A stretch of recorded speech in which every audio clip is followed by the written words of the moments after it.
The Badlands of eastern Montana is an unformidable landscape that stretches for hundreds of miles into North and South Dakotas.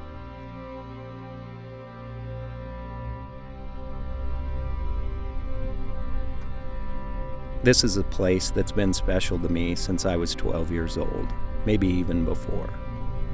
I took my first buck not too far from where I am right now, and I'll never forget it. I think about it every time I drive down this road. It was almost 24 years ago today that I took my very first buck, and it seems like just yesterday.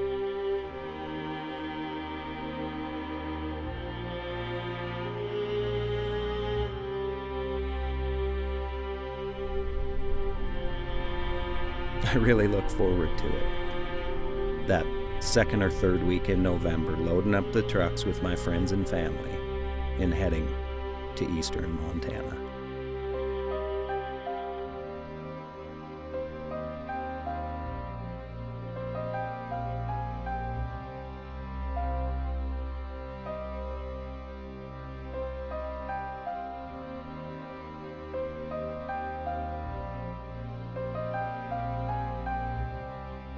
I look forward to coming and hunting the mule deer rut almost as much as I do hunting elk in September.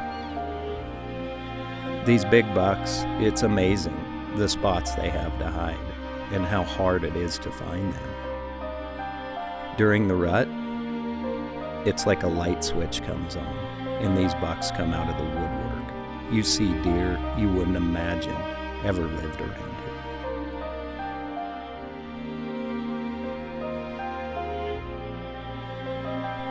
The intense drop-offs and coulees make for some of the best mule deer habitat that you'll find anywhere.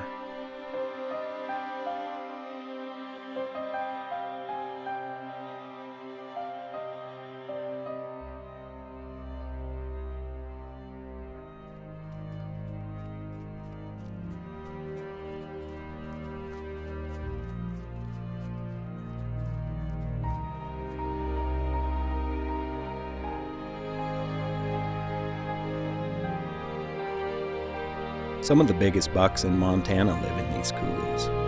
They live and die to never see a human. They use these series of draws, trees, coulees, low bottoms, to maneuver this country and never get seen. I love hunting it for that reason. You just never know what might pop out.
Montana is one of the only places where we're allowed to hunt these big bucks during the rut on a general license. Anybody can do it. That's really special. That's something that we embrace here as Montanans. Into High Country has been brought to you by Vortex Optics, the force of optics. Archer Extreme, there can only be one. Onyx Maps, Hunt with confidence. Sitka Gear, specialized outdoor wear and equipment. Mystery Ranch, backpacks built from experience. Prime, accuracy is everything.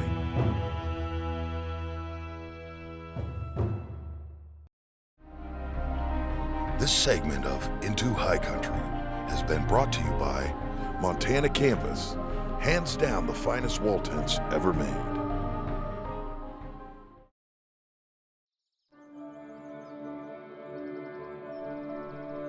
The Badlands stretches for hundreds of miles. It's a series of coulees and draws. There's 10 escape routes for these bucks out of every one draw they might go into. It's fun stuff to hunt, wide open. Optics are key for success here. Sometimes we'll spend hours behind our glass before we make a move in any one direction, just waiting to see the flash of that white back end of the mule deer.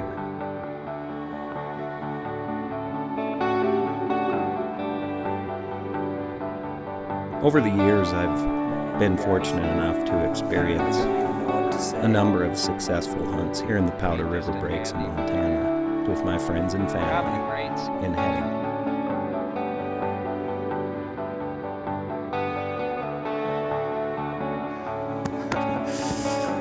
This is awesome. It was a good day. Heck yeah. It's one we'll remember forever, that's for sure. That's awesome. Those memories are what keeps me here. It's what brings me back and keeps me looking through my binoculars. But right now, things just aren't happening. So we'll come back in a couple of weeks and hopefully things will change.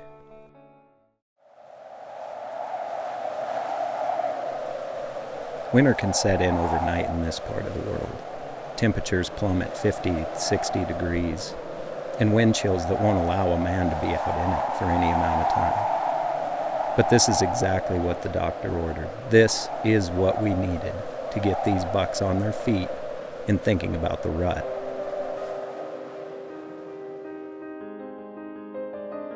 It was now late November. After being discouraged all year, bucks were showing up out of the woodwork. Better bucks every day that we hadn't seen. There's more water, whole pile of it. Plenty of water for them here, so that's not the issue. The first weeks that I spent here, I was starting to get really discouraged. Hunting in this area since I was a little boy, I've never seen so few deer and so many predators. There was coyotes everywhere. Oh guys, we were just coming. Dad and I are hunting together this morning. He's got a special elk tag for this area, and this is one of my favorite areas to mule deer hunt in the state here. And we've been a little bit discouraged. I mean, him and I have covered this whole drainage that's off to my right here this morning. We were there in good timing. Beautiful, beautiful morning, no wind, and we're just not seeing deer. We're not hardly seeing tracks, seeing a few does with no bucks, but it's just weird. And you know, I would say for every deer track we see a coyote track too. And, you know, I don't typically like shooting at dogs when we're in the middle of a hunt, but we're not seeing much at all, and it's really discouraging. When I grew up in this area, these hills were full of deer, and we haven't hardly seen one, but we just came around the corner and there was one coyote sitting there. He had heard us coming around the corner. So I just jacked one in real quick and did the old whoop and stopped him right there and folded him. And as we were walking up to this dog, another dog came popping out. I had the camera packed away. I wasn't ready to film. And this other dog came out and I shot him around the corner and he went into the draw. So I just can't stress enough. I mean, one coyote will probably kill 100 deer at least in his lifetime to survive. So, you know, it doesn't seem like much, but you kill 2 coyotes and you've saved hundreds of deer. Hundreds of deer. If it wasn't in the heat of good deer hunting right now, as far as time of day, I would skin these out right now, but there's a spot we want to get to up here before it gets too late. We can get there and maybe Dad can glass and I can spot or something. Or I can skin.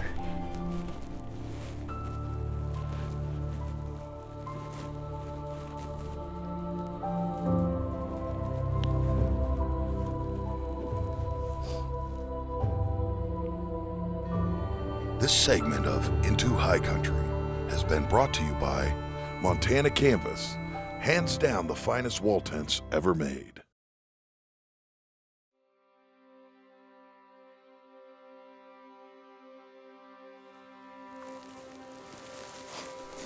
Halfway into our walk, I caught a glimpse of a buck running through the timber in front of us, and as I dropped to the knee and got ready, I realized he was just a click too small. Oh, he's a little small anyway. That got my heart pumping. A nice buck, but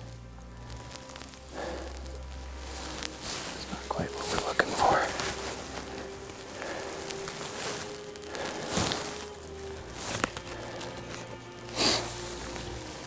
This doe's right over here to the left. She's just still feeding. On these mule deer, when you're looking at them, kind of head on, and they have that real mouse face to them. You can tell they're a young deer, real pointy nose, slender looking face. It's a young deer.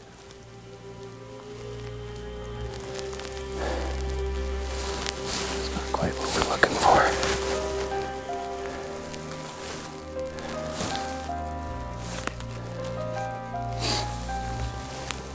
Man, it's a nice day. I could still shoot him if I wanted to. He's just standing there. I had him right here, 40 yards. If I'd have been bow hunting, probably would have thought about it. In situations like this, I always think of my dad saying, "Son, if you want to kill the big ones, you got to pass on the small and the medium ones, no matter how hard that can be. And you have to be prepared to go home with nothing."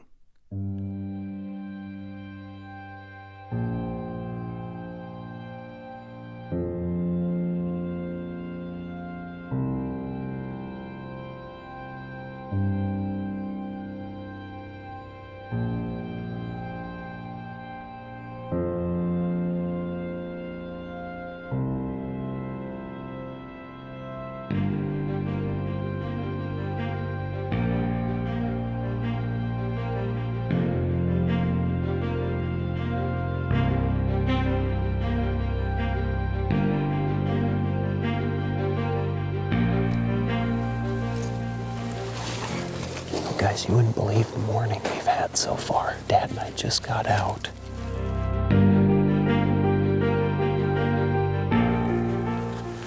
And we spot just a stud mule deer on the skyline right up here. I mean, perfect wind, everything. So we pull up here to get ready to go after that, and I look over, I go, man, that looks like a big buck. We turn and look back here, and there's even a better buck right over here, headed out through there, so.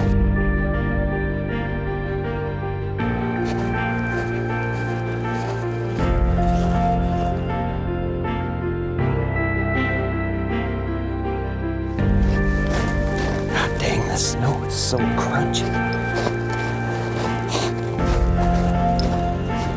He was not that far. He just went around right there. It's amazing how these things can hide in this country. I feel like he's still got to be here. You want to hurry up and just take off running, but sometimes patience is key. I think if we just kind of cut and hit this bottom, kind of angle our way to where we last saw him, I feel like I've picked this apart pretty good.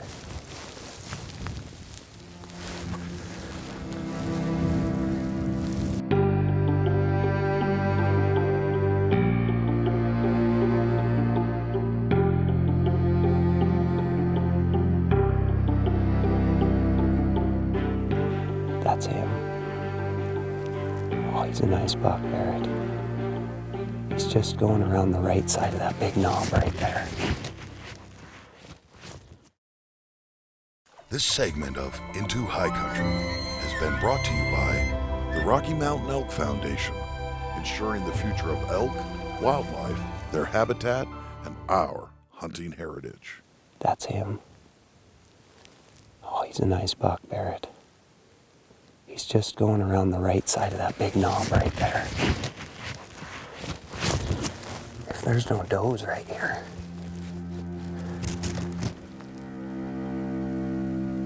we should be able to cover some ground. I don't see anything. He just went around that knob right there to the right. I think if we get to this saddle, we should be able to get a shot. I don't see anything, so let's just cover some ground here.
Down there. He's got 2-point with him. Oh, that is a nice buck, Barrett. That is a nice buck. Can you see him? $121 yards. He's just kind of walking around that buck. If you're on him, I'm going to take him.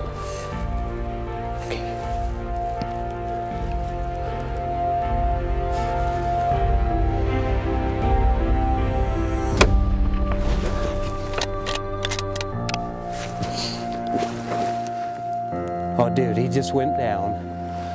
Oh my gosh, that is a nice buck. Oh, I can't believe we just pulled that off, dude. I can't believe it. I mean, this buck showed up out of nowhere. By far the best buck I've seen this season. I mean, by far the best buck I've seen. He's got like everything. And there he lays. Oh my gosh, it's so funny how you go from just nothing, wondering where to go, like beat up, not seeing what you want to see, and the next thing you know, you have one of the best deer you've ever killed on the ground. I mean, that is what I love about this. Oh, perfect shot. Oh my gosh, he looks beautiful laying there. Oh, I can't believe it. He is a gorgeous buck. Oh my gosh, Barrett. Right here, buddy. Did it again.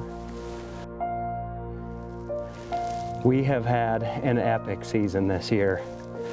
Barrett and I were talking on the way over here. It's just been an incredible year of great hunting. I'm still winded from coming over here and finding this thing. I mean, I'm so excited. I mean, you go into every season just hoping you can find something a little bit better than the year before, and we did it. This is probably the second best mule deer I've ever killed in my life. Barrett got his best one last night. Ben got his best one a couple nights before that. It's just been the dream hunt here with friends and family, and it's just what it's all about.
Yeah, I'm not gonna do any steaks or nothing. Nothing. In the end, I feel so lucky to be here right now, enjoying this moment with two of my best friends. I really do. This is the moment. These are the times that we'll remember as we grow old. The skinning and the camaraderie and checking each other's deer out. This is what I hunt for. This is what it's all about.